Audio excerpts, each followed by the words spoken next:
Amen.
I like how Greg picture come up like this.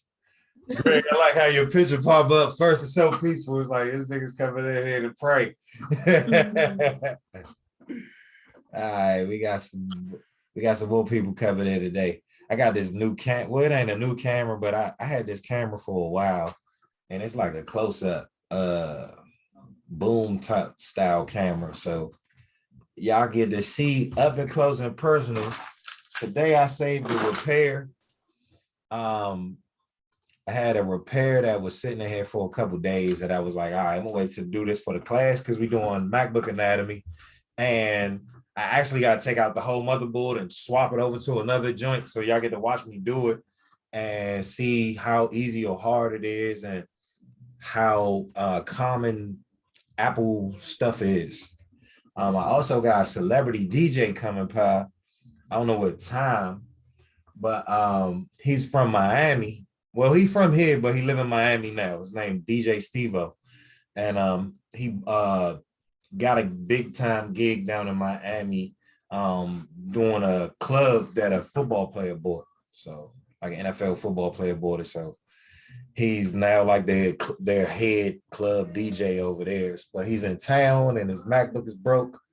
And he called me yesterday and said that he wanted to get the screen fixed. So sometime today he might be pulling up. And I'll do both repairs live if I can. So I'll do the screen on his MacBook. But for right now, we're going to jump into this MacBook Pro. So MacBook is one of my favorite items to work on for a few reasons. The biggest reason is because they don't change up. They're kind of like cars.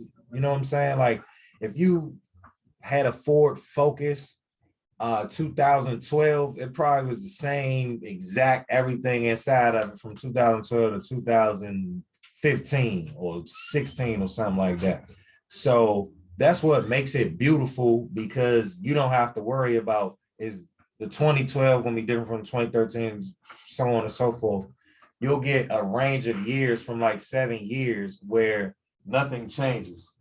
These niggas keep opening my door. I locked that junk. I ain't getting in here next time. Maybe he interrupted me. So without further ado, I'm going to introduce you to the Retina. The Retina MacBook Pro was introduced in 2012. The Retina MacBook Pro was introduced in 2012. And the Retina, basically, if you know anything about your eyes, you know Retina stands for visual, like something in the visual space. So the Retinas, the difference with the Retina and why they use the term Retina is because they upgraded the screens. They were the first people to do so. And they put 4K, and I go like this when I say 4K. They put 4K screens in these models. The reason I go like this is because they're really 2K, but they advertise it as 4K. All right. So they put 2K screens in, but they're 4K. But they were still higher than what anybody else was using. It was 1080p on most. What's that, Brian?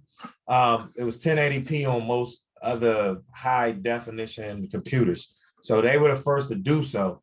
And when doing so, they changed the way motherboards were done as well. And I'm going to let you guys take a look with my new trusty camera. You guys will get to see up close and personal. Actually, let me put some more light on this joint. Yeah, I got fancy, y'all. I got a camera that's like a little more up close so you could see better than what we were seeing with my old camera. So this is the Retina model. And let's see if I can zoom out a little bit so you can see a full view of it. But I want one of you guys to tell me where the hard drive is located. It is it's like part of the logic board, right? Yeah. Oh, that one right there. This is the SSD. Okay. So that's the M2 SSD. So what they did on these models, one, they got rid of the traditional hard drive. They went with a SSD drive. I've already disconnected the battery on this joint because I plan on taking this motherboard out. I don't know what I'm gonna do actually. I'm gonna tell y'all what the repair is, and I'm gonna show you guys what options you have. You have a couple options. So we're gonna dive in a second. I see Bobby jumped in here. But before I dive in, I just want to say what's up to everybody and ask y'all how y'all week is, because I kind of jumped into this jump full running. So we're gonna start with Tarika. How was your week? Did you do any repairs, practice anything? I did the little mini iPad screen Okay, I replacement. saw that. Oh yeah, that was dope. Was that the joint I sent you? Yeah, that was the one you sent me. Hey, that's pretty dope. And I'm gonna tell you why. I was working on that joint and I couldn't get that joint to work. Yeah, I had to do it multiple times because it wouldn't Was like it the LCD? What was it? Yeah, that's what it said, the LCD. It was like a rainbow effect. I kept looking. Yeah, and it wasn't placement right. It was like because of the tape or something. So I had to change it out. So let me tell y'all something. This is dope. Like all the shit that's been happening this week was dope. Greg got some dope ass stories too. So I had my kids break, like I got 5 kids. They all got iPads. They be breaking them shits. So that's why I started learning how to fix it. I was like, I had a homeboy that fixed them. And I was taking it to him, and he was definitely charging me. You know what I'm saying? He was like, "No, I ain't doing this shit for free." So he would charge me every time they would break them. And then I was getting to the point where I was like, you know what? It's cheaper for me to just buy another one. So I just kept buying them, and I had a drawer full of like these iPads and shit, right?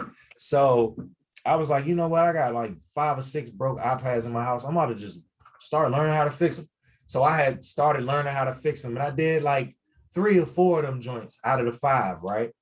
And that particular one that Tarika had, I had ordered brand new LCD, like I had ordered all these brand new parts and stuff, put them in, and I still didn't get the joint to work. So I had just like stuck it to the side.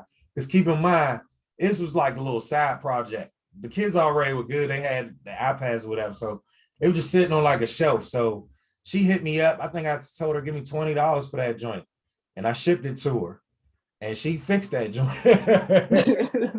it took a minute because like I was struggling too. I was like, what wrong with this? Like I couldn't get it. And then that's when I started doing a couple of researches on different ways of how to get it to work. So that's dope. I'm glad to hear that. And I'm glad we brought that up because she did something well, I could do it. I just didn't feel like fooling around with it. Like, you know what I'm saying? It wasn't important to me. So I was like, I got other shit to do today. I can't just keep spending. Like she said, it took her a while, so I couldn't. My time was limited on it. I was like, I can't spend too much time with this. This ain't really a customer that's about to pay me. This is me free on my own. So I just threw it to the side. But I'm glad she was able to do something with it. Brian, how you doing this week, bro? Pretty good. I don't have no dope stories or nothing. But that's good. You breathing, man. You here and you showed up for class. That's all that matters. Yeah, sorry, a few minutes late, but yeah, I'm doing good. Yeah, just busy work week, and I mean, as far as I fiddling around with the computer stuff, just did a little bit with that RAM on the practice one, just make sure I had that down. But that's about it. I looked at did our homework, looked at the video on the anatomy of a MacBook and all that. So yeah. All right, so now I want to pass the mic to Greg because Greg got 2 praise reports. So go ahead, drop them on us. Yeah, man. I kind of hit the ground running this week. I've been rolling like this iFixit kit has been everything, man. It got all the tools to open up everything. I'm trying to open up everything in my house at this point. Have you been on iFixit.com yet? Yes. Okay. Yes. Okay. So I'm all over the iFixit, and that's how I found out how to get my PlayStation open. And so I got my PlayStation open. I got 3 kids and they always up to something, always tearing something up. And so that kind of got me rolling, getting that fixed. And so I actually went out this week and went to a couple spots to find out, to run the play with the cell phone companies. A couple of them I went to, they don't have it on their website or anything, but they got it on their door that they actually fix laptops as well. So I went down towards La Plata and everything, and that didn't work out. But 50% of the places that I went to, they were like, yeah, no, that's good. That's what I want. That's what I want. And they were like, yeah, we can do that. And so I don't have a logo or anything for the contracts just yet. And that's what I'm getting together to take out to them. but staying in contact. I got a few computers in here that I'm working on. I already got somebody. I got an iMac here that I have somebody wanted me to do a screen replacement on that. What year is it? I think Is it a slim joint or is it a thick joint? it's a little thicker. Let me see. Nah, that's slim. It's slim. All right, so you need a pizza cutter. Okay. If you need to borrow one, or I'm not sure if this came with your kit. I find my tools now.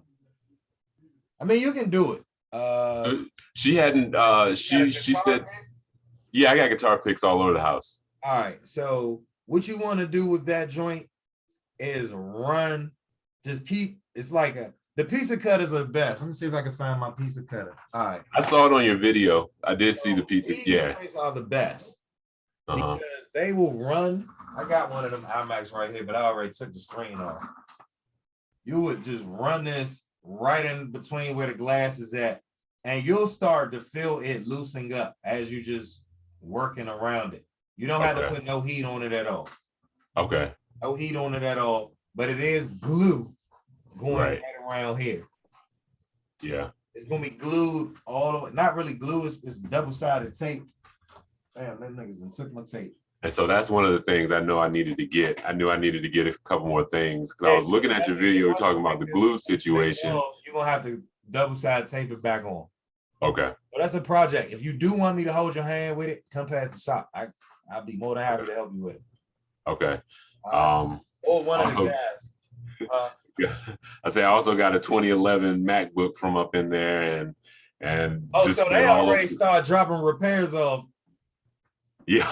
You ain't even got a logo on the phone. What you just wrote the name of? I just went up in there and just started. Well, I just started talking to people, and as I'm just moving around talking to people, they're like, "No, I got this, I got that, I got this." All the people in my circle, they finding out they're like, "Oh, you fixed this? I got this, I got that."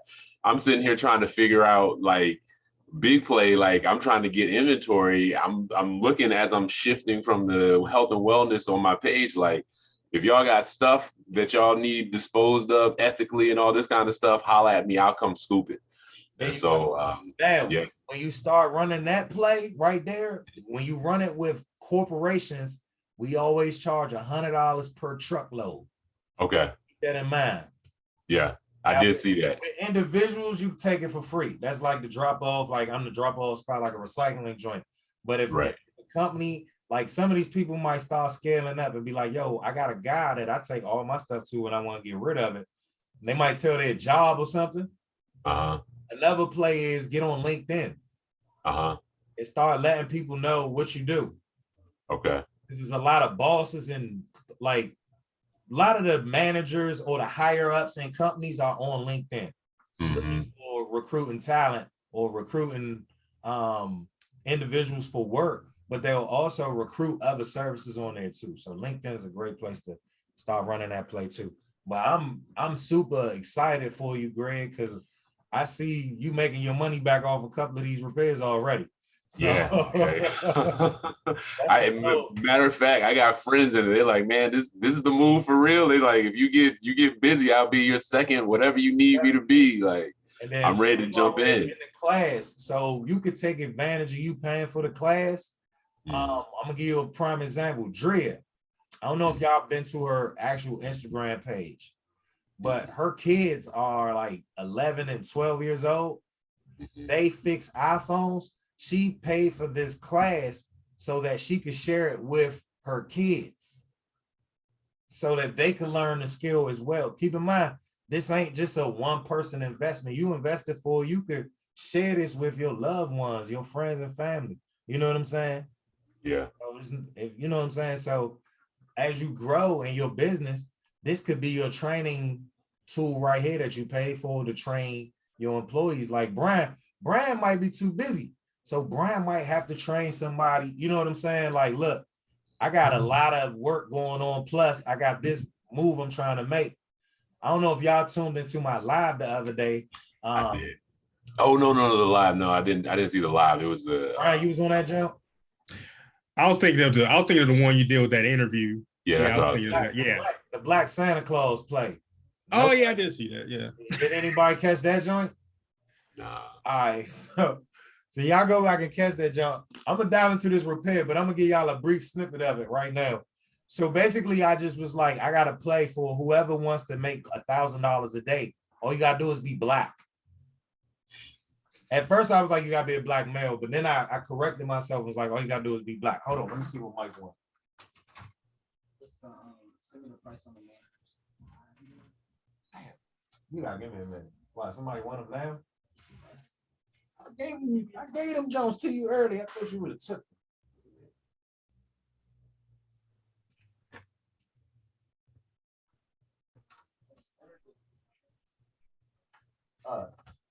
them. Gave him something early. He was gonna need. I thought he was gonna record it. He didn't. But all right. So the play is all right. There is a growing up, and then we got two people from Illinois. So this is perfect. This is a perfect case study. Me and Greg, we actually went to high school together. So y'all didn't know that, but we went to high school together. We grew up in the DMV together, right? DC is one of the hot spots for Black Americans. Like, we have a heavy population of Black Americans in DC, but there has always been a lack of Black Santa Clauses. Growing up, I remember having pictures in my house of me sitting on a white man's lap. You know what I'm saying? And not a black man's lap. So basically what I was basically breaking down is just business 101, supply and demand. There's a demand for Black Santa Clauses, but the supply is low. When the supply is low and the demand is high, the value is high on the product. Just basic business 101, right? So basically I was telling people like, yo, with COVID going on, you got a lot of people that don't want to go to a crowded mall and wait in line with antsy kids. If you got kids, you already know how your kids are. They don't have patience to wait in no line for longer than 30 minutes to take a picture that you want to spend your good hard-earned money on to post in your house or post on your social media, right? It's hard to get that done right nowadays, especially with kids. So I was basically saying like, look, I was a photographer at one point in time. I used to work for Light Touch. So if y'all caught my interview, y'all know my background story or whatever. At nighttime, I used to take backdrops with Moet bottles and Mercedes Benzes to the club to take pictures. People would pay $10 for a 5x7, $20 for an 8x10, right? I would make $1,000 a day just sitting in the club taking pictures. Imagine if you had a Christmas tree right here, right? A bunch of old boxes or whatever that you had from Christmases before that you wrapped up. Nothing's in them. They just for decorations. You dress up a whole scenery, put on a Santa Claus suit. You know what I'm saying? Might get you a Mrs. Claus, a couple of L's. So this play could work for males and females. You see what I'm saying? Because you got to have a Mrs. Claus. You need some L's that help out with keeping order for the business, right? And then you run the play. You take pictures. You offer Black Santa Claus service. You know what I'm saying? We taking pictures here at this location at this day.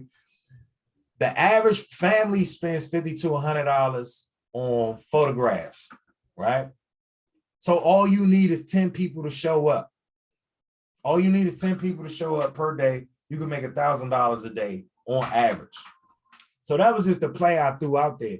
But we're going to dive into the computer stuff.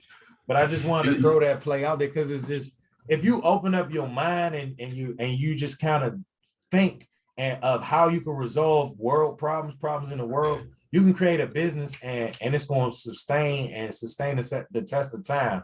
And it'll be hard to get rid of that business. I'm gonna tell you one more play that I'm actually running right now. I got my grandmother, my aunts, and everybody. They always calling me to do like IT stuff over the phone and all that kind of stuff. And so I'm working on the remote desktop thing. And so I'm gonna provide a service, you know, kind of a private IT specialist. You pay like somewhere between $10 to $20 a month. And I'll take care of your computer for you, do all the things that you're not doing. And I'm trying to gear that towards older people. And so I got a small little group of people, but that's one of the routes that I'm taking too. But like you said, solving problems, man. Solving problems. There's people that don't want to leave the house because they got desktops, older, elderly people. I get a lot of them calling the store that they like, can you come to my house? And I don't do residential. I only do commercial location. I hope y'all, I don't know if I threw that out there in any of the classes, but that's a pet peeve of mine. One of the last session, the dude Tony, he was like, yeah, I know about all of that. I'm gonna just tell y'all quick. When you do house calls, you never make what you should be making at a house call because the customers will kidnap you. They will kidnap you. And what I mean by that is, hi, my hard drive don't work. Can you come past my house to fix my hard drive? And then they done went in the closet and pulled out 5 computers while you was working on that one. And they just waiting for you to finish and be like, oh yeah, and while you here, can you take a look at my nephew's PlayStation and can you do this too? And you trying to keep a schedule and they killed the whole money. It's not, you can't monetize doing house calls, and trust me, you could try it, but if you want to start making the bag like $1,000 a day, $2,000-$3,000 a day, you need to run the play like Greg ran, where you get a location that's dropping them off to you. You got a schedule to pick them up because those people will consume your time with talking, not being organized, you not having the right tools while you're at their house, whatever the case may be. It will make that repair longer than it should be. I've never got in and out of somebody's house in the time I expected to get in and out of. So I just ended the whole house call thing, and I only do businesses. I'll come to your place of business because I know that I can invoice you the right way. You know what I'm saying? You're a company, so you go, when I invoice you, you got it. But house calls, them people, and then I've had people where you come to their house and they try to act like they can't afford it no more. Like we didn't already discuss the price and I done drove to you and like, well, you got me here now. That's why I said they will try to leverage that on you. Also, I've been to houses that haven't been up to my cleanliness standards. People that got laundry on the couch and nowhere for you to sit, and they just like, oh, just move that out the way and sit. I'm like, what? Your drawers is right here. You know what I'm saying? So stay away from house calls. That's my bid on that. All right, so we about to jump into today's lesson, which is the MacBook Retinas. And so this repair, I'm gonna tell y'all what it came in. This is the customer's repair. Y'all see what I do when they come in. I always have them fill out the form. We tape it to the computer. That way we can't lose it. It's always there. I get a lot of DJs. So this is a DJ. He dropped it off because he has a whole row of keys that do not work. Whole row of keys that do not work on the MacBook. So these aren't like the Dells where you can just pry out the whole keyboard and it's gonna be a ribbon. The keyboard is under this motherboard. Try to get this camera. This jump's so close that. All right, so the keyboard is under the motherboard. So we have to take the motherboard out. So what I'm gonna do is dive into some of the components. As you know, we got the battery here, which has a connection here to the board. Your video cable is here. What I did was I pulled a scrap machine. So this junk don't got no screen already attached to it, because I'm basically gonna take this keyboard and transfer it to this joint. So the part cost me $0, right? So it's all profit. And let's see what we charging for the repair is $250. All right. So I got a couple ways I could go about this. The easiest way, but I have to do some checking first before I could do this. The easiest way is for me to just take his hard drive and just put it in this joint, take his screen, put it on here, and call it a day. I don't have to take out the motherboard, but the only way that I would do it this way is if I confirm that the specs on this motherboard is the same as the specs on this motherboard, meaning that if he got an i7, I'm giving him an i7. If he got 8 gigs of RAM, I'm giving him 8 gigs of RAM. Also, take a notice to this motherboard. Where is the RAM? You gotta unmute yourself, Greg. Yeah, I say that's what's on the on the logic board. It's soldered to the board. It's soldered Yeah. to the board. Yeah.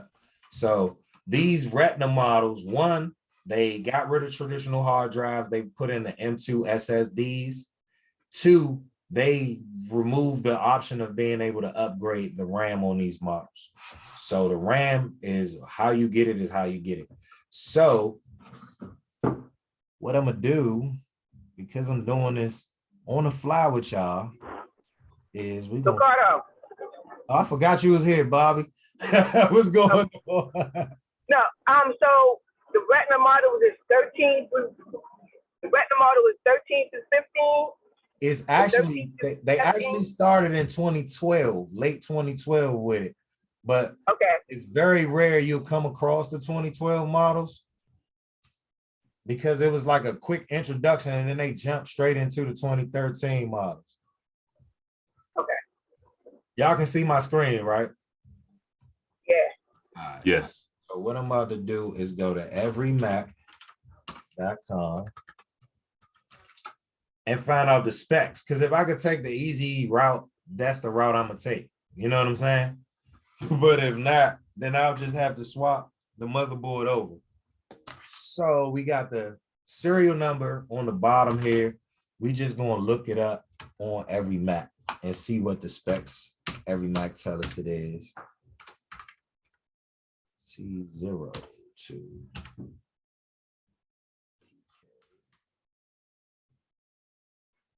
855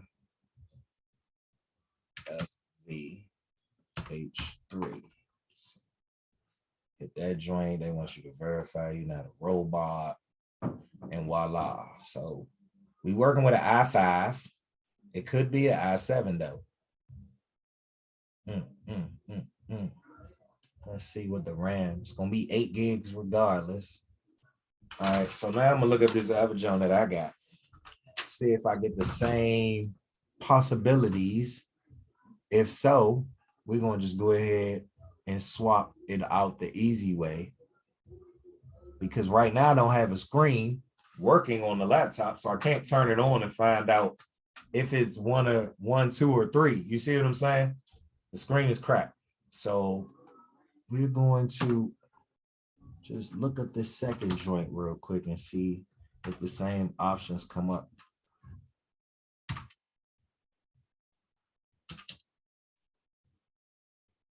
So never just dive into a repair without doing as much research on the item as you can, because it sucks having to do things 2 or 3 times because you didn't check certain things. I think we got something different, don't we?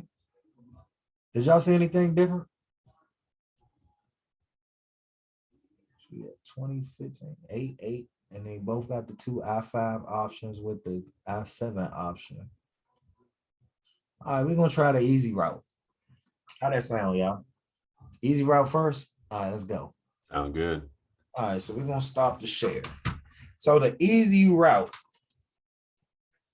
would be me taking this lid off, keeping that battery detached, grabbing a T5 screwdriver, right? And taking this hard drive out. It's only one screw holding this hard drive in. Take the hard drive out because we're going to use his hard drive. So get these screws out. So you need a different screwdriver for the screws, and the bottom of these Retinas is always going to be a Torx screwdriver. It's never going to be a Phillips or a flathead style. This one is the P2, the Pentalode 2, and that takes out the bottom screws. It's 10 screws on the bottom of these Macs. So pull these out real quick. This joint missing a couple screws. Already. Take out whatever is available to remove. Also, if you guys want to get some practice, man, this nigga got old. It looked like somebody that worked on his joint a few times. So you notice this ain't an OEM battery. This is a aftermarket battery, and this ain't an OEM hard drive either. Aftermarket. Y'all see that? So I would actually be doing him a favor by putting him in this OEM body because he got a lot of aftermarket stuff on here. But Apple's batteries never look like this. They always got these compartments. So we're gonna take that T5 screwdriver, take his hard drive out, and these just wiggle out. These are the teeth that it reads with. And we're just gonna slide it into the new body with the working keyboard. Let's see. Maybe this ain't a match.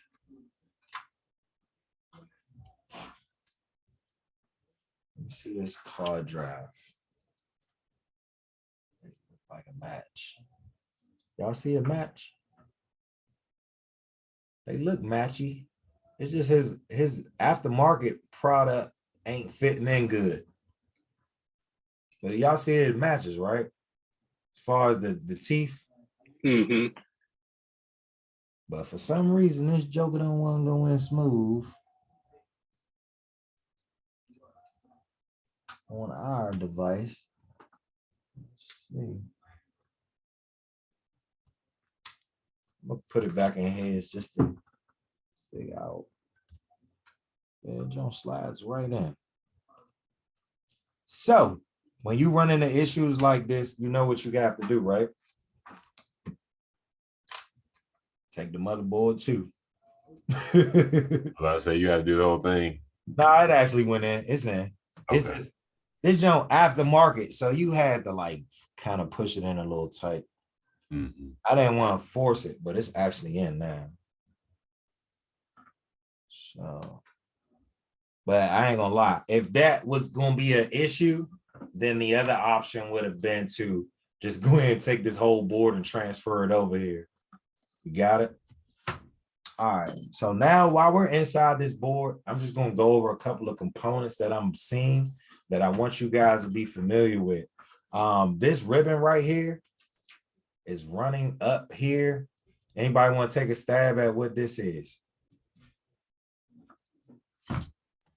I'm a cheat sheet. Wait, turn it again. Let me see where we're looking. Oh, the AC/DC. There you go. So that's your AC/DC. That's your board that goes to the AC/DC. So if we were having charging issues, we would disconnect that particular ribbon right here, and we could diagnose this part or replace the part if it was to go bad by just taking out this screw, unplugging, and putting the new AC/DC port in that spot. It's very simple stuff, y'all. That's why I love Apple. They don't change up much. All right, so now we got the hard drive in. So we don't have a screen on here. So all now we gotta do is take the screen off of this bad boy, which he'll probably be happy because he's gonna have his little DJ stuff on it still, and put it onto that joint, turn it on and test it. So first thing I always do, and I'm a finger guy. I know that sounds funny, but I'm a finger guy. I don't like using they give you these tools and stuff like this to kind of like pry this stuff out with, but I like using my fingers, you know what I'm saying? But it's up to you, it's your preference. So this is the VGA cable that goes to the screen. These rubber pieces right here, they come off because they're covering up the hinges, and these 3 screws will come out and they would release the hinges. Another one on this side, this little rubber thing. You take that off, you got those 3 screws. So those screws come out with a Torx T8 screwdriver. So I just go on here, find T8 or TR8 is what they got it labeled at on the iFixit joint. Take that out. Put my other bit back. Put that on and get these screws out. They're a little tough, so sometimes you gotta put a little torque to it. One screw out, and y'all know I got my magnetic pad over here, so it's very easy to keep up with the screws.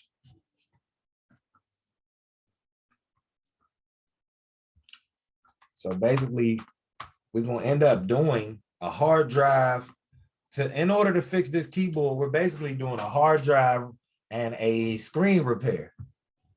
We could have done it the other way, but it would have been a lot of work. You know what I'm saying? A whole lot of work. So now this is way less unscrewing to take out the screen versus to take out the motherboard. And a whole lot more screws. All right, so with the screen, all screens have a marriage with the Wi-Fi cards. All screens have a merge with the Wi-Fi cards. So you have to disconnect those cables on these Macs. And it's kind of common on PCs as well. If you're taking the whole screen assembly off, to have to remove these cables as well. So these are your Wi-Fi cables. All right, let's take a guess. We're gonna do the guessing game. This is a ribbon coming from the screen. It goes into this port right here. I have to pull that out and remove it. Anybody know what this is? If you watch the anatomy video, you should know. The webcam. There you go. Webcam. This your webcam jump. So Bal, we're done. Now, on the 2012 models, this screen replacement procedure that I just performed is the exact same. There is no difference. Exact same. Is just might look a little different because the anatomy on the 2012 and older models are different. They take the traditional hard drives, but the actual screen procedure is the same. Only difference is they put these clips, they hit them. It's a clip right here that I have to take this screw out. Oh, I got an alarm going off because Brian asked me, I'm about to pause this, y'all, because Brian asked me to show him my sniping method, right? Oh yeah, appreciate it. So I got an item on eBay that I was planning on buying, and my alarm tells me the auction is about to end. So we about to try to snipe this junk real quick. Here it is. 1 minute left on the auction. All right. So y'all see this auction? All right, cool.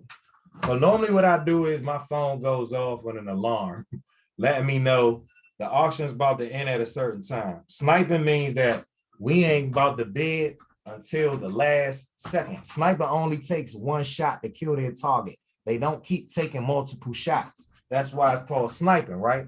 So in order for us to win this auction, we're going to snipe it. We're not going to bid right now and then let somebody get an opportunity to counter bid and take it from us, take the kill from us. We're going to take this. So this is I think it's a 2015, right? I normally sell these for $4.99 in my store. I really want this bad, so I'm a bid $291.91. I normally wouldn't bid more than $250, but it's Christmas time and there's other desperate bidders out here, so I gotta be competitive. And I normally wait till the last 5 seconds, and I hit place bid, confirm, and nobody has a chance to bid, but I got outbidded. I lost, but this normally will win. You know what I'm saying? And I ain't lose by much. Somebody got me by like $5, but that's the method. And normally I don't do this during the daytime when everybody is up. I try to catch the items that are about, but because of the live, I knew this item was going to end during our class. So I was like, let's do it. You know what I'm saying? But you got a better chance of doing this on items that end after 8 p.m. You know what I'm saying? So items after 8 p.m. And like I said, I could have went $2.99 for real, and I probably would have got the jump. But like I said, I really was high strung at $250 because I like to double my money up, get it for $250, sell it for $500. You see what I'm saying? but somebody was a little more hungrier than me, especially during this time of the day. But I just wanted to pause the repair to catch that joint because my alarm went off. I was like, let's get it. Because that would have been the only opportunity. But we lost. But it happens. But I just wanted to give you a live in action of the method. So you want to know exactly what the item is going to sell for on your end, right? 2, you want to know what you want your profit to be, what you willing to, and then 3, you just got to know when to pull the trigger. And real quick, there was a website that you mentioned last time to do the research on the products. That's up on my joint too. Let me show you. I can't remember what that one was. I was just on it to buy a product. That's what it was. Canoncash.com. So like, let me see if it has a queue of something I already done bought recently. I be buying stuff every day, but let's see. I just bought this Dell Latitude 5420. So you just type in Latitude 5420. This joint ain't the rugged. And then you just want to verify. This an i7. They don't have an i5 listed, but just to get an idea of a good price point. And Bobby noticed from my old class, ain't nothing flawless. Like this joint right here, it's in good condition, but y'all see the sticker residue. Like I'm gonna be picky about it because I'm buying it. I want to get a low price. So I'm gonna hit it at fair. That just chopped the price down in half. Got you. Then I could clean up that sticker residue and make it flawless and then sell it for $425, but purchase it for $268. And then if like they selling it to me, but they don't have a charger, it might have a cracked screen. You just start chopping it down, get the price as low as you know what I'm saying? Start checking off the boxes. But that's a great tool I use to figure out pricing, especially if you got people like Greg, that Greg say he got a lot of friends that they want to dispose of stuff. Some of them won't just throw it away. They want you to make them a nice offer for it. And you be like, well, you my friend. I don't want to play with you. You know what I'm saying? Like, I don't want to tell you something you get mad because I hit you with a low number. So you could just tell them, look, go on Canon Cash and whatever they offer you, I'll match it. You got it? Now you're not. Now it don't look like you came up with the number. You let Canon Cash be the blame for if they're not happy because they felt like they got a receipt for $650. They paid, man, I got a receipt and everything. Like I had a dude call me today. He was like, yo, I got a computer for sale. And I told him what I pay for it. And he was like, man, I got the receipt for it and everything. I paid. I said, bro, you used it already. You know what I'm saying? Like it ain't what you paid for it no more. So we got to go off of this. And I'm like, this is the going rate. This is a company out of Florida.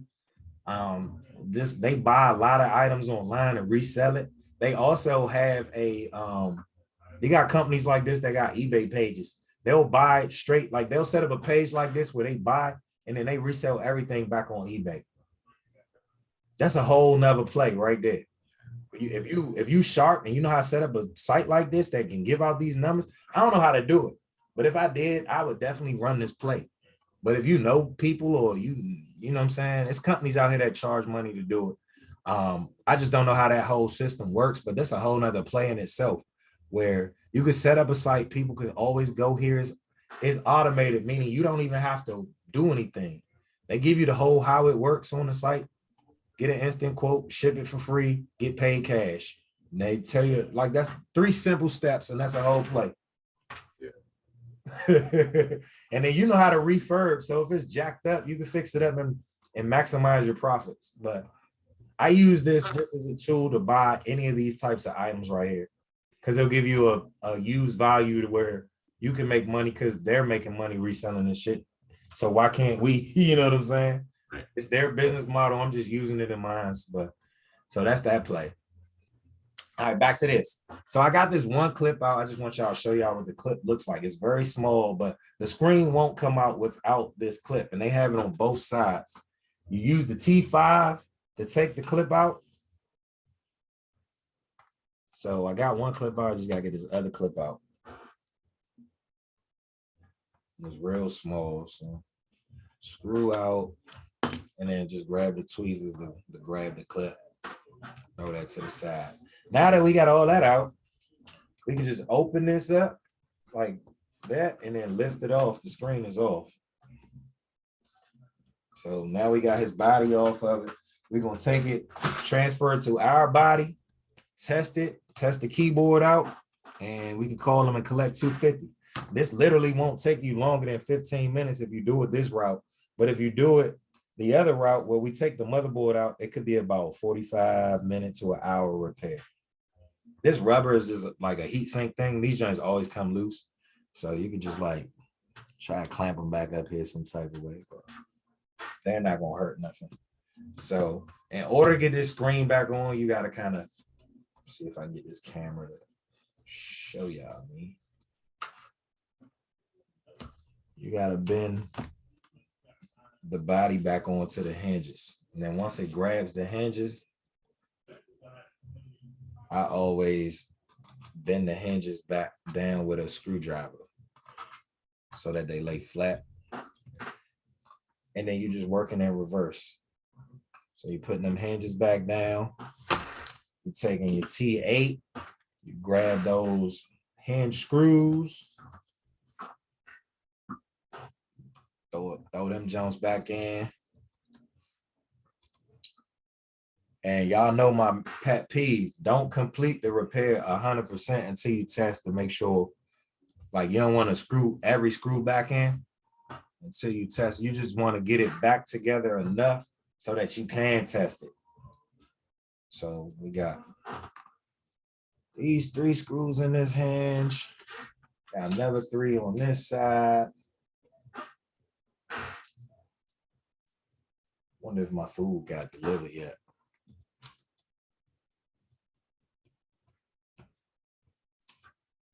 Then they got like this little thing on it's like a little hook that goes right over the holes here. So you just want to make sure you put that down. I don't know why the purpose of it is, but you don't want to put it back together, not the way Apple has it together, because if the customer ever takes it to Apple and they see that it ain't the way that they know how their stuff is put together. So that'll void warranties and stuff like that for folks. So I done put the webcam back in. These jumps I ain't really got put in because that's Wi-Fi. I'll put that in later.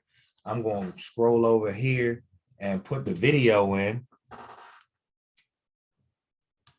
I'm not going to put the clamps back on by the hinges because it's not that important. I just wanted to put the hinge screws in so that I can actually open it without it falling apart. You know what I'm saying? So now that we got everything back in, put this battery down, open it up. Let's see if it got juice already. And it doesn't. So let me go grab a cable for it. Oh, actually, it's turning on. I hear it. It's a little delayed.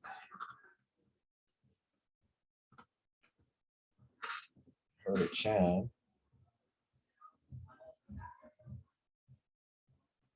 But I do not see any video.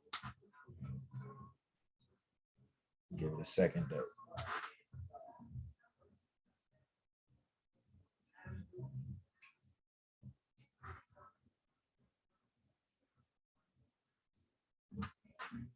All right, so we got video. So we know we put the screen in good.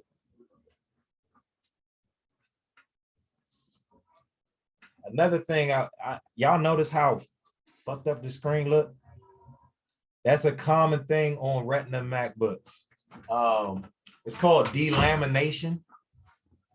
What they did was they put like a coating on these screens, but a lot of people don't know. And if they try to like wipe it with the wrong material or the wrong substance, it delaminates it and it makes it real ugly. But very common on those. They didn't go with glass. They went like some type of laminated plastic coating or something up here. Is there anything that we could do about that? It's the rain to get it out. Okay. Ain't that crazy as hell? Yeah. I saw a lot of things on eBay that one of the lots said that there was a lot of delamination on it. Yeah, these are on the very screen. common on all retina models. I've done it before. It takes a long time. You take a terry cloth and some Listerine, and you work in small sections and buff it out. Okay. But you can do that. All right, let me see if the customer left his password on here. If not, I'm just gonna play with the keys and see. Do you know which row is out? You know which row key? The middle row. Yeah, you said the middle row. So we going. He said, but it's intermittent though. It's not all the time. It's like it's a short in it. But we just changed the keyboard, so it ain't gonna never happen again. Oh, you just finished it. Yeah. He left his password. He did. I don't see it on the paper. Password is blank, buddy. Oh shit, that must be another customer then. Yeah. But that keyboard, as y'all see these dots popping in, so y'all know the keyboard is working. So we solved the problem without having to really change the whole motherboard out. But that's just one way of doing it, and also getting familiar with the anatomy of the device. So now that we got that done, we can finalize the repair and put the little detailed pieces back together, like the Wi-Fi cables right here, these Wi-Fi cables, these clips that got to go back onto the hinges, and then putting the lid on the bottom. So while I do that, if you guys, I'm gonna take questions, and you guys can just ask me any questions you got about these or any of the anatomy on them. I'll take them right now. Or if y'all got questions about the sniping method, or if you got any questions about buying in bulk, how to go about it, any of those questions today, I'll take those. I'm curious about how to buy in bulk. Okay, so I think I went over it last class. I buy online in bulk a lot right now just because it's easier for me not to have to leave the house. So I'm doing a lot of searches on eBay for lots. So always use the word lot and whatever item you're looking for. And the vendors that you see pop up, just go ahead and hit save vendor, because those going to be the people that are constantly getting, anybody that's selling in lots of 5 and lots of 6, they got so much product that they're not trying to one and done every little item. So they'll sell. So those will be common people that get a lot. Then you can take and buy from them one time. And when they ship you a product, they're going to give you a PO or an invoice in that box. It's almost like a receipt, right? That receipt's going to have their phone number, their address, their email address, their website. Now it's upon you to get like Barbie do, because Barbie be going crazy. That's why she keep posting that stuff in the group. It's because she's contacting these folks from everywhere. She also joined a group that you guys can join on Facebook called Trade in Tech. Trade in, yeah, we got some regular ones.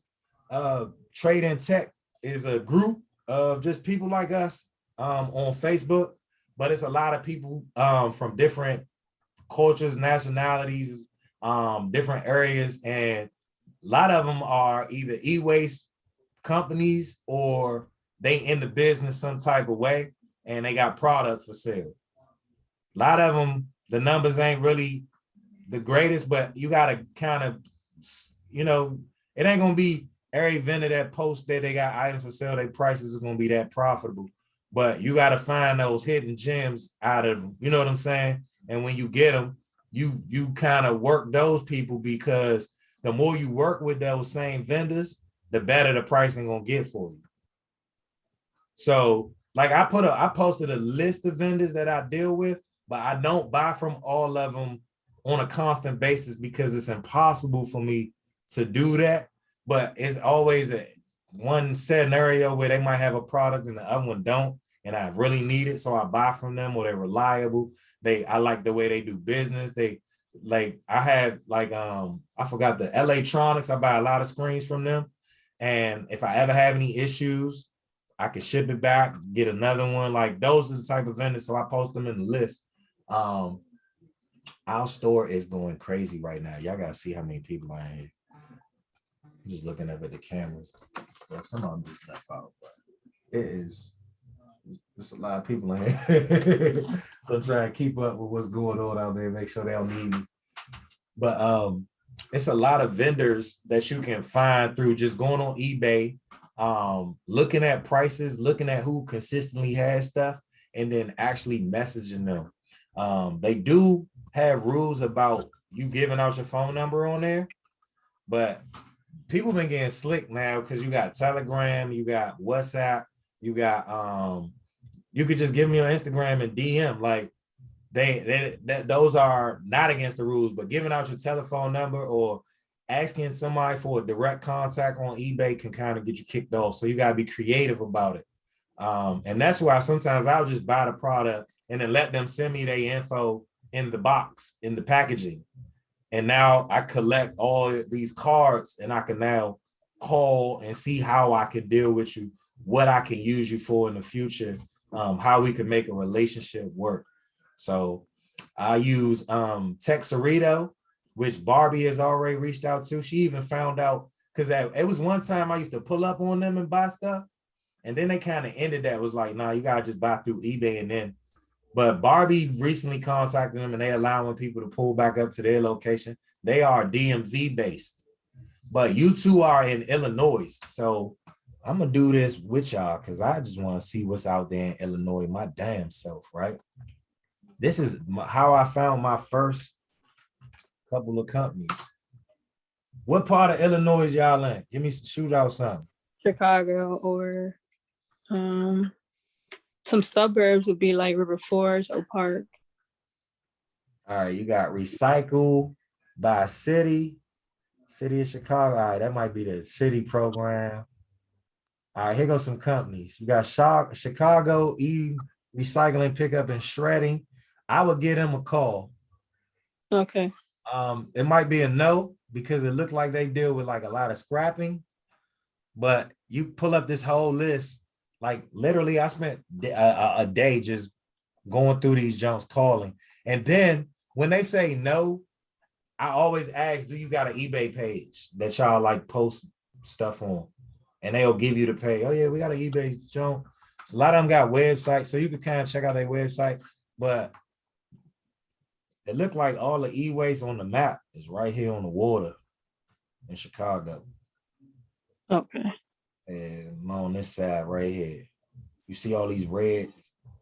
That's not downtown area. Looks like. Yeah. Yeah. But those would be good because those would be your same day companies. Okay. And this drop-off center, that's definitely an e-waste jump. They get a lot of people probably just, I don't know what to do with this TV. I'm gonna drop it off here.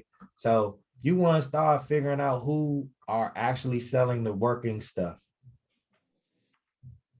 Some of them might just be straight. This name right here just looked like New Tech. It looked like they be having some good stuff. The ones that be having the tech in their name and the logo is always gonna be like this green recycling looking thing. I'm gonna check out their website right quick. So they pick up office equipment, towers. We offer specials to clients. Then let's see. So they just offering the pickup, but they probably have another name that they selling this stuff under. But they got phone numbers. So you can just give them a call, like, and ask them what they do with the equipment that they like. Do they have a site they resell it on or anything like that? Because they not just keeping it. We ain't fucking fools, you know what I'm saying? But a lot of them will shell company themselves. You know what I'm saying? Like they'll do one company for the recycling and another company for the resale of the recycling so that people don't feel like you just took my item I gave y'all for free and just turn around and sold it for $500. So a lot of them will double dip and give you different names. So that's why I say you got to call them, find out who they on, what they about. Gotcha. It's going to be a research day. But once you get 2 or 3 leads, I'm telling you, it's going to be like a breakthrough.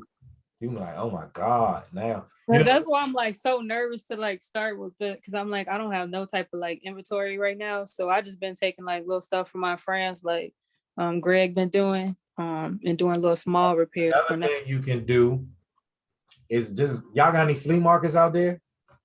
Oh, I think we do. I know some of them like closed down Google it because of the pandemic, but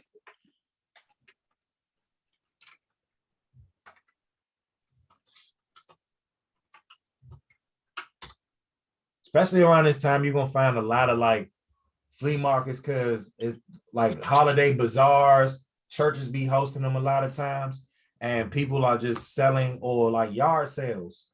If you see them, like some Saturdays, you might want to just take that well, you in class, but once you out of the class in a couple of weeks, start using your Saturday, especially in like the spring, is when people do spring cleaning, getting a lot of old stuff out the house. After Christmas and stuff, they trying to, figure out and sort out some of the stuff they just bought and replaced, hit them yard sales up. And y'all follow Gary V? No. Gary V used to do a whole segment. Look up this dude named Gary Vaynerchuk. He's a white guy. Okay. He's the GOAT of what I do. I mean, he's not in electronic stuff, but he's the GOAT of buying and flipping things and just teaching you how to revalue things to people and sell it. And he used to do a segment on YouTube every weekend where he would, and I'm talking about this dude's he's almost a billionaire, but he would get up on the weekends just to show y'all how easy it is to make $100K flipping shit on eBay. So he would go every morning, like 6 a.m, he'd get up and he ride around New Jersey. That's where he's from. And he'd find all these yard sales and he'd see collector trading cards and dolls. And the system I'm showing y'all where you could just go on eBay, this is a whole system. And if you want to watch him do it live, he does it live. I wish I had somebody here selling me something right now so I could do it. But like, if it ain't on Can It Cash, it's on eBay. And this is the research method, right? So like, say you had, I'm trying to, give me something that was popular back in the day, y'all, like that you might find at a yard sale, like an old Nintendo. Oh, Yeah. Let's just say Nintendo. Let's go Nintendo 64. You go to a yard sale, you don't know how much to pay for it. Your goal ain't to keep it and play on it with your kids. It's to buy it and flip it. Right. Every yard sale that person, they might have a price written on it, but they're always open for you to make them an offer. That's always going to be the case at a yard sale. It's going to always be the case at the flea market. So you type in Nintendo 64, right? You scroll down to the bottom. Show only. Hit sold items. Now we know that the last Nintendo 64 sold on December the 18th on eBay for $40. So I'm going to offer you $20. That's how that game works. Gary V would ride around and do that every day every weekend and do a video, like vlog it and post it and then sell it on eBay and show you how he just flipped it. Sometimes he might be like, oh, I'll offer you $10.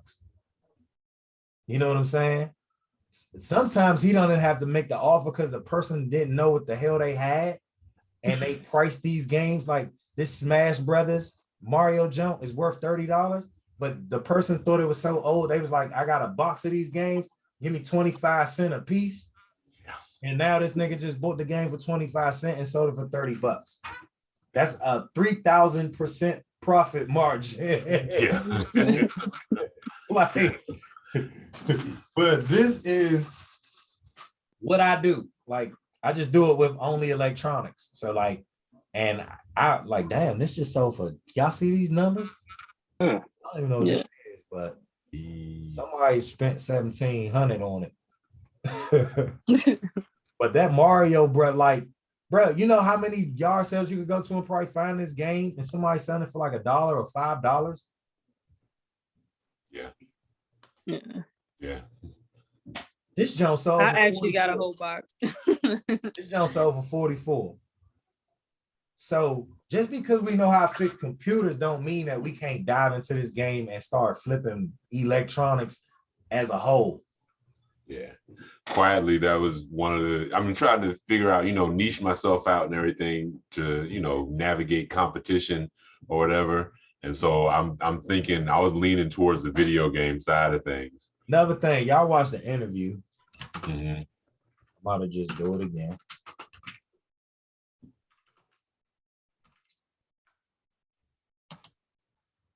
Y'all see what these keys can sell for? Yeah. Just think about all the people that might have a broke jump that don't turn on, motherboard bad, screen crack, but they got every let's just count how many damn keys is on this jump. I'm about to turn my camera around. We about to do some real research today. This is market research. This is how you come up with the plays and how you get one up on everybody. Anybody want to take a wild guess on how many keys is up here before we count them out? I think. Oh, Greg cheating already. Oh yeah, no, I started to. Let me I say, was gonna say like I'm gonna say about 65. 40. 65. 1, 2, 3, 4, 5, 6, 7, 8, 9, 10, 11, 12, 13, 14, 15, 16, 17, 18, 19, 20, 21, 22, 23, 24, 25, 26, 27, 28, 29, 30, 31, 32, 33, 34, 35, 36, 37, 38, 39, 40, 41, 42, 43, 44, 45, 46, 47, 48, 49, 50. All right, Greg, you might be right. 51, 52, 53, 54, 55, 56, 57, 58, 59, 60, 61, 62, 63, 64, 65, 66, 67, 68, 69, 70, 71, 72, 73, 74, 75, 76, 77, 78 keys times, Wow. times $3. Times $3. That's 200 and something dollars just selling fucking keys. I'm just saying, so many ways you can do this. You ain't got to do it one way to make some money. And you can do this residually at your own pace at home. You know what I'm saying? So you can collect. I got a bunch of these. I ain't gonna lie in the back that if you wanted to buy, I sell them to you for way less than $200. I think Greg been past here to buy something already, so he already got. This is where Yeah, one I of was them came gonna ask from. you too. Yeah. Oh, you can just DM me. We'll ship it to you. But I got endless inventory in here, so that could be a play in itself right there. But eBay, if y'all just spent some time getting on here, doing some market research, you know what I'm saying, with the items that you have laying around, you will be surprised how much money you really have in front of you and that you didn't know. You thought it was worthless. And that's the thing. Most people in their house got these same items and think it's worthless, and they're willing to just give it to you or sell it to you for some stupid number because they don't know how to get on eBay and figure out what's a good price. So they just like, oh, just give me $2 because they don't want to insult you or they don't, I don't know what the case may be, but I went on these items all day. So I'm looking at, I've been looking at this stuff on eBay. Have you ever bought something untested? Like I saw a really cheap. I don't do untested. Yeah. Because I've done enough untested items to, like, I'm selling untested on there now because I got enough untested already here. So that's my outlet to get rid of a lot. Like, I've accumulated so much stuff. Like, look, I got a whole shelf right here full of Macs. This is in my office. I got stuff on the floor, computers. Like, so I got a lot I can't get to. So when it's like, all right, let me see how much money we need to make real quick. Maybe I just need to off some of it real quick because it's a cycle. You know what I'm saying? I'm constantly buying, I'm constantly selling, constantly buying. So the liquidity of my business is great. And that's how I get funding. So that's another thing I wanted to bring up because you don't want to be playing with your own money. You want to be playing with somebody else's, right? So I use PayPal. PayPal is a great tool for taking payments. I've borrowed over $120,000 in past year from PayPal and have paid it all back. And what they do is they continue to up what they offer me to borrow. So I literally, in the past 2 to 3 years, I've grown my business very much so. And the reason I've been able to do so is because I stopped trying to do it myself and started looking into OPM, which is other people's money. So I do want y'all to focus on that as well when you are starting these businesses, because you'll get deals that'll come your way that financially you can't afford to be a part of. You know what I'm saying? I've had, like, prime example, no cap. I'm gonna see if I could pull up the PayPal transaction. I like to brag on it. I didn't even tell my last class about this. But I sold I think I told y'all before, I sold $10,000 worth of computers to 21 Savage. Yeah. All right, so they reached out to me and was like, they needed 100 computers. If I was using that, my own money, I wouldn't have been able to front that whole deal. You see what I'm saying? Because that would have been a risk. It'd been a big time risk. I would have put my family and myself in a financial risk, because if any aspect of that deal went bad, it would have been my money that I lost versus, you know what I'm saying? So, and it's hard for you to recoup your own money, but it's easier for you to recoup somebody else's money, especially when you still got your money in the bank. Because now you got a second chance to flip to make their money back with your money if you fuck up their money. But if you fuck up your money, most people ain't gonna loan you no money because you have no collateral. You have nothing sitting in the bank to say, hey, if I fuck up this loan, this is what you're gonna be able to get, or this is what I can use to try to flip and get the money back. So look into OPM, look into taking payments. I was big on, like, I was raised in the hood, black folks. Cash is everything. I was against people paying me with credit cards. I was against borrowing money from the banks. I was against all that. And I learned that is what keeps us back. That's what keeps us held back in society, is not leveraging good credit, not leveraging the bank's money, not leveraging things so that we could be a part of major deals and not stuck in a small box and confined to that. So do look into where you can borrow money from. Do put an LLC together. Do register your LLC with the state that you live in. You can go on your state's website and register your LLC. You can go to irs.gov to file for an LLC. It takes 5 minutes and it doesn't cost anything. They will give you a tax ID on the spot. irs.gov. The only questions you're gonna have to answer are gonna be, what do you want to be? A LLC, a corporation? You got to answer that question. You're gonna have to answer how many members does the LLC have. It's gonna ask you also virtual address. If you don't have a address for your business, you want to get a virtual address, you can go to ipostal1.com to get a virtual address. Reason you do not want to use your home address is because LLC's design is to protect your personal assets. It makes it a limited liability corporation, meaning that anybody that sues you or comes after you for wrong business, they can only come after what the business owns. But if you put your home address as your business address, then that makes your business your home a part of your business. Somebody could sue you and take your house. So if you don't have a brick and mortar location like I have, ipostal1.com, I think it is. If not, it's ipostal.com. Take the one off. I can't remember, but you can get a virtual address. I walked my best friend through it the other day, and he lives, Greg, you know the area. He lives in Prophecy. For a virtual address, they put his virtual address at the Staples in Rivertown. So that's how it works. You know what I'm saying? So they'll find like a business location that you can use as a virtual address. But you want to use a virtual address and keep everything consistent when you're applying for these LLCs, because you're going to use that same virtual address for registering with the state. And also, if you decide to go into a bank and open up a business bank account, you're going to have to keep it all. That information can't vary when you go to these different places, because they're going to cross check references and stuff to see what addresses, what names you use, what emails you use, and stuff like that.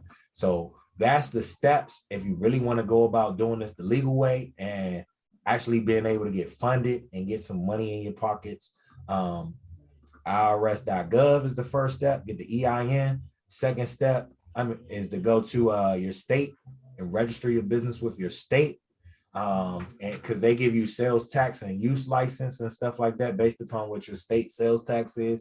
So you have to go and register with the state. They call it an articles of organization. You have to fill that out when you go on there. Then after that, DNB.com. That's Duns and Bradstreet. That's the credit bureau for businesses. You want to register your business with them so that they can start reporting your credit and building up a credit history on the EIN that you just created. And now you have an established business and y'all can start rocking and rolling. Any questions? I'm about to smash this sandwich. Yeah, Carter, one thing on the eBay side of things, when we're trying to figure out what we want to price a particular item at, also be good just to try to take in consideration the fees that eBay is going to be charging too into your profit. They're gonna charge you 12.5. Yeah, yeah. Also, Wow. I'm glad you brought up eBay. We're gonna go back to eBay for a second. eBay, I don't know if y'all know this, but eBay owns PayPal. Did not know that. If you do heavy volume of sales on eBay, they will offer you these same loans with no credit check. The credit check is them looking at the history of how much you've been selling on here. So if y'all hit the ground running and start just doing eBay first, you can easily start getting a $20,000 or $30,000 loan from eBay to now go buy product to flip on eBay.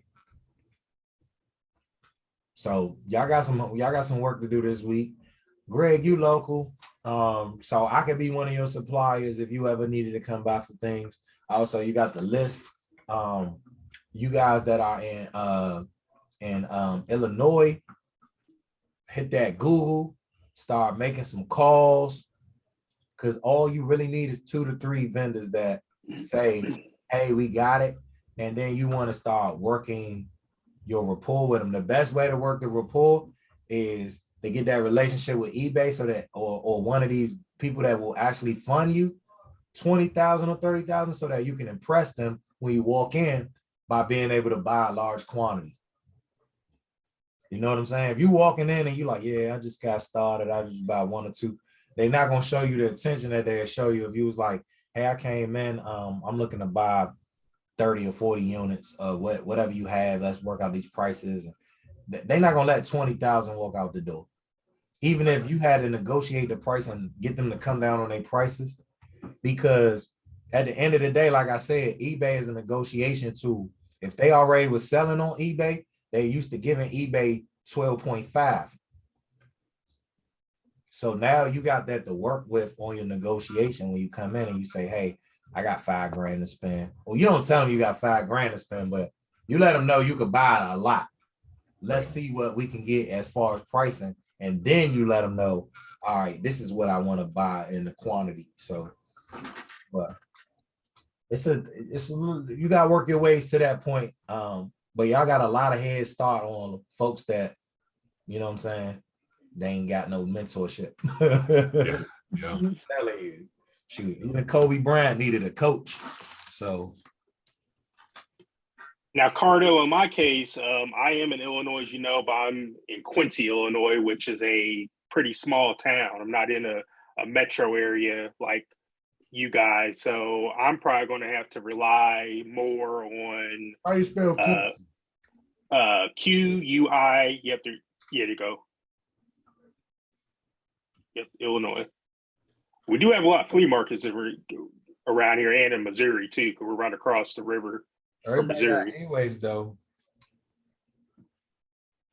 you ain't got as many as Chicago. Chicago had she had a lot. I ain't gonna lie, she had more people to call than I had over here in the DMV. But you got about 3 to 4 to call. Quincy Recycle. Yeah, Quincy is small. They named the recycle after the town.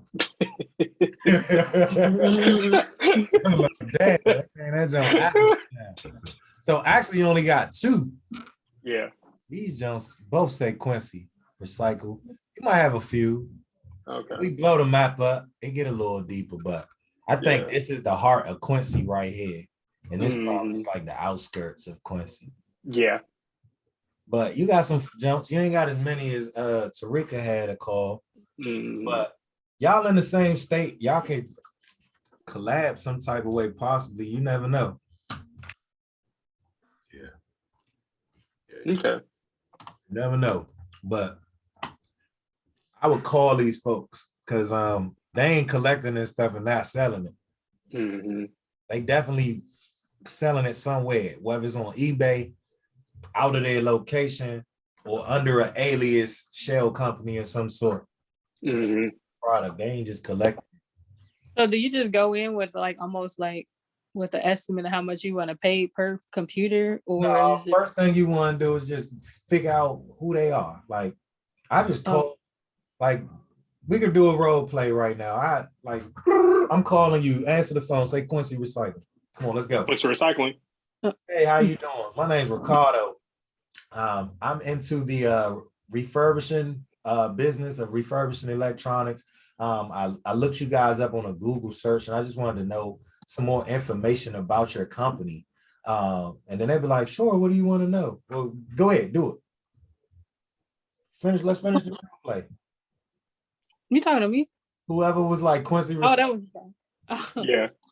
So I want to know more about your company. So go ahead and rebuttal me. Well, we pretty much try to Like, take what you're we. gonna ask like, what do you want to know? Then Yeah. What do you? Yeah. What exactly are you looking for?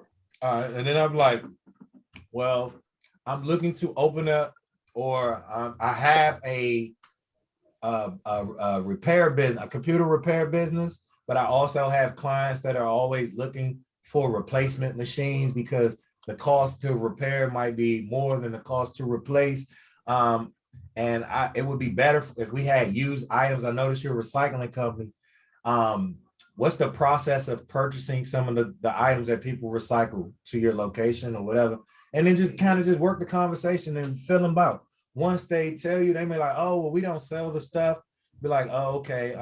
Like, but do you guys have like an eBay page? Because some of them might blow you off, but just act like you didn't hear it, right? Be like, oh, okay. Well, do you got like an eBay page or something like that? Or do you have any other sites I can follow you guys on to like get more information about you? And then they might say, yes. You might get blown off. You might have to call them a second time and catch a second person on the phone. Because I ain't gonna lie, these people don't be the most enthused. You know what I'm saying?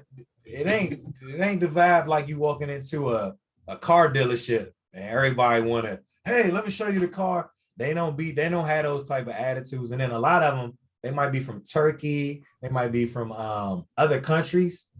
So the whole culture and everything is gonna be a little bit different. But so if they feel like they blowing you off, just try call back another time and catch somebody else on the phone. But who? Barbie. All right. But try catch them on the phone. Barbie's here. She was just on the live and yes. she's in the store right now. But that's funny. And I see her on the camera.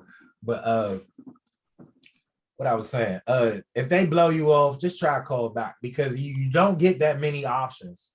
Like it ain't gonna be a lot of places, like I said. So you want to try to work them. Like Barbie, like I said, one of the jumps I was going and pulling up to told me I couldn't pull up no more. Barbie called him recently and told me like, yeah, you can pull up.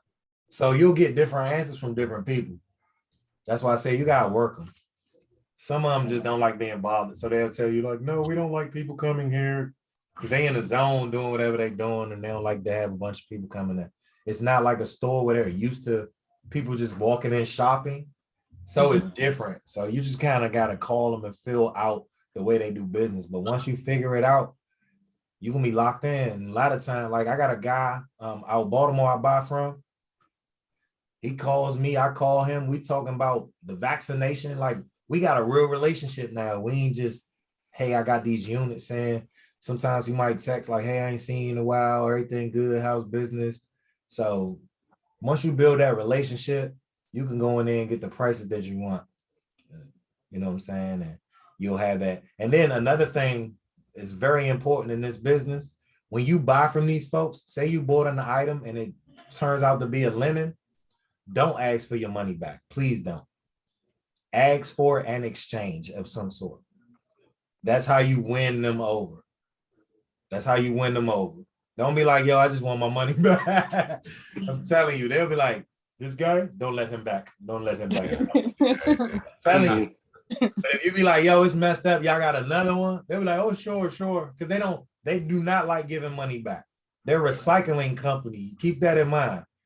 So they don't like giving money back. They don't like recycling money. They like recycling electronics. So they don't want to be getting the money and giving it back and then giving it back. they will not like doing business with you. So they'll try to make prices to where you don't even want to buy the stuff because they that's their way of running you off.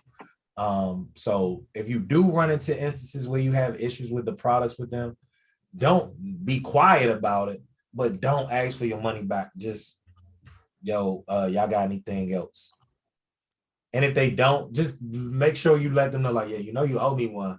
Like, I ain't gonna press you out about it because you want them to let you want to give off the impression that you're doing good. Nobody wants to be having a business relationship where they feel like they have the upper hand all the time and they're not doing as good as the person that they're doing business with. So you always want to give off the vibe that you're not in a desperate state, because that will never work out in your favor. You want it to look like an equal relationship. They need you, you need them. You got money, they got product. It's always gonna be win-win. But if it look like you're desperate for money and not product, then they feel like, well, why do I want to have you as a customer? So just quick little thing, because I've had some people that will, they did bad business, I just want to get my money back. Like, look, it's not too many of these companies around, so you have to make the relationship work. It's not like you could just jump around to. It's not like Best Buy or a liquor store where, like, well, if they don't treat me good here, I could just go down the street to another one. It's not that many options. So you have to kind of find that middle ground with these companies. And that's it, y'all. We went over a lot this class, y'all. So we got, is it one more class left? Yeah. Christmas? No. And we doing it on Sunday. Is that cell phone repair? That class is always a cell phone class. We bust open one of these junks. This one is already taken apart, but we bust them open and just kind of go over how to do a screen repair, because this is a very common way to make money. And once you got your confidence level up on these, you feel like Iron Man or Wonder Woman. You know what I'm saying? Because everybody got a friend that got a broken iPhone or got a drawer full of them, and then you could just start taking them jumps and fixing them up and reselling them. So that's a whole nother business. So we're gonna jump into that next week. Also, I finally got Jose Morgan to participate in the group on Facebook. He's one of my early on mentees before I actually really started a mentorship program. He's just like a kid I took under my wing. He owns a store out in Silver Spring, Maryland. And he also has a flea market booth. And like I said, I kind of winged him up under me, and he went from kind of the same steps I went through, from table to now got a brick and mortar, the whole nine. He's a cell phone repair guru, because that's basically his niche. And I noticed that Drea and a few other people had questions that I don't have solid answers on, like motherboard stuff on phones, because I haven't gotten to that part of trying to, like, I honestly I don't do cell phone repair, so I don't try to get too deep into them. I'll do a screen or something for somebody, but other than that, that's about as far as I go. But she does it all on cell phone. So if y'all want to pick someone's brain on the cell phone and tablet repair side, Jose is he's more alert. And I had a long talk with him about, I need him in that group more active, and he's young, so he's not a Facebook generationer. But he did answer some questions for Drea yesterday. So if y'all got any of those type of questions, cell phone, iPad questions, hit up Jose in the group. All right. Cool. All right, y'all. See y'all Sunday. Y'all have a merry holidays. I hope y'all got y'all Christmas shopping done, and see y'all Sunday. You might see see me by the store on Monday. I got one more thing I think I might have to pick up. All right, cool. No, not a project, an actual gift. Appreciate it, man. Appreciate it. Oh shit, I got a gift for Bobby. Did she fucking leave yet? All right, let me get off this jump. I got to catch Bobby. All right now. All right. See you guys.